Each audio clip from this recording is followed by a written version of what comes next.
Welcome back, everybody. Today I'm going to teach you how to change a PNG image color in DaVinci Resolve using Fusion. This is a fantastic technique when you need to quickly recolor graphics or logos without having to go back to your design software. First, open your DaVinci Resolve application and let's get started with the process.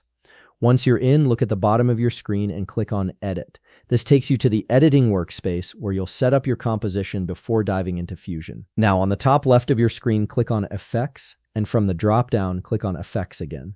This opens up the effects library where you'll find all the tools you need.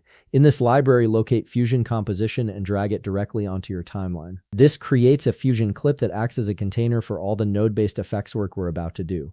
With the Fusion composition selected on your timeline, click on it, then look at the bottom of the screen and click on Fusion. This switches you into the Fusion workspace, which is where all the magic happens with nodes and compositing.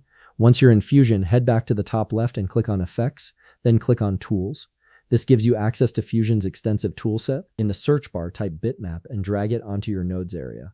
The bitmap tool is essential here because it allows you to work with static images and apply color transformations. Next, on the top left, click on Media Pool. From here, drag your PNG image directly onto the nodes area. This brings your image into the Fusion composition so you can start manipulating it. After that, you'll also need to drag the background node into your workspace. This node will help blend and finalize the color changes. Now it's time to connect everything properly. Connect media in to bitmap, then connect bitmap to background, and finally connect background to media out. These connections create the flow of data through your nodes, ensuring that each effect is applied in the correct order. Take your time here to make sure everything is linked correctly, as this determines how your image will be processed. Once your nodes are connected, click on the background node to select it. On the top right of your screen, click on Inspector. The Inspector panel is where you control all the properties of the selected node. In the Inspector, you'll see an option labeled Color. Click on it and choose your desired color. As soon as you adjust this, you'll see the PNG image color change in real time. This is a quick and efficient way to recolor any graphic element without needing external software. And that's it. You've successfully changed the color of a PNG image in DaVinci Resolve using Fusion. If you found this video helpful, please leave a like, subscribe, and see you in the next video.